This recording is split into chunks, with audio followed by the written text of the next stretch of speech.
And greetings, fellow Unity users. This is Phoenix Talon once again, bringing you another exciting video of the Easy Mover tutorial series.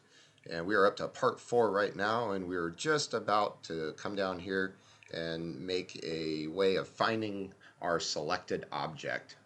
Alright, well, the name of it anyway. Alright, so this is actually pretty easy, all things considered. We're going to do this with a Boolean. Alright, so we're going to say if. And this is where I like to do this so I don't forget to do simple things. Okay, so what are we looking for? Well, oddly enough, we're looking for our selection. So we're going to say if selection dot active transform. See, there it is right there. I'm covering it. That's not fair. Okay, so active transform. And what are we saying? Well, if we have one selected, that's all we're really getting at, okay? And if we do, we want to know what it is. So we're going to say, oh, if I can spell correctly, selected object name, that's our variable from earlier, is going to equal the selection, the one that we already just had, which is the dot active transform, and that's dot name. All right, so that's pretty easy so far. All right. And then do we want to do anything else with that? Well, we do, but it's going to come into play a little bit later. So let's go ahead and save that out and see what that did for us. Because I don't know how many of you have ever used something like this before. And, oh, I was going to try to show you that it didn't, it was selected, but there we go. That's what I'm trying to get done. All right, so we've got the selected object of the cube, but now I'm not selected on it, and it's not doing anything. It's not refreshing this for me. All right, now there's a real good reason for this. All right, and that is that we haven't told it to refresh. I know it sounds pretty silly, right? But it proves an interesting point that in programming, if you don't tell it to do something, it probably won't do it. So we need to go in there and do that real quick before we go any further. So let's go in here. And now what we're going to do is we need to figure out a way to get, to make it refresh, to make it update, right? And the way we do that is we go down all the way to the bottom and right here. Okay, because we're still inside the class, right? But we're going to make a brand new function here. All right, so let me go ahead and tab that out.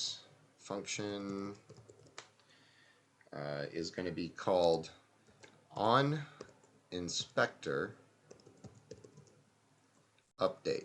Now, if you've never heard of this, it's basically like saying, hey, whenever I interact with the inspector, I want you to do something.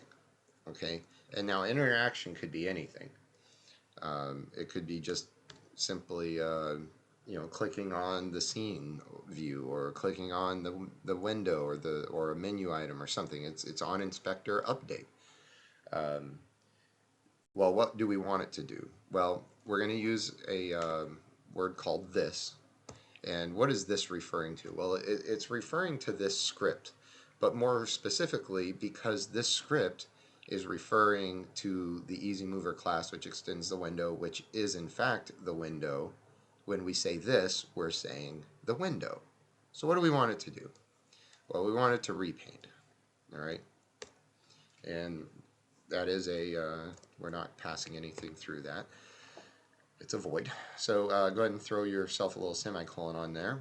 Save that out. And when we take a look now, it should start updating for us. Why are you not updating? Well, it's not updating because, again, we didn't tell it to. How silly. And we do that by making a nice little else statement. So let's go ahead and do that right now. All right. We're going to go ahead and say if, and then here's the else. Throw that on there so we don't forget. And what do we want it to do? Well, else we want it to say selected object name equals the same, it's basically the same as what we had before. But since we already changed that, we can just go ahead and say select a game object.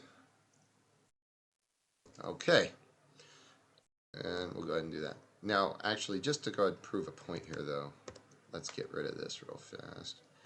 Oh, and all I'm doing to do that is just a star with a slash, or a slash with a star and a star with a slash to close it back out. But I want to show you why it's important to put that on there. Okay, so it's still not updating like it's supposed to, right? Okay, so now let's go ahead, and that should change things. And there you go. See, it went ahead and changed for us. All right. So now you understand why that's so important, why you have to have it. Um, it's necessary, and you need to put it in there.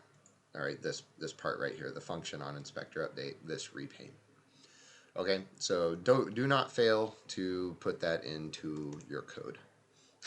Otherwise, nothing's going to happen. Oh, I didn't mean to hit that. I meant to hit save. That's why I always use Control S. All right.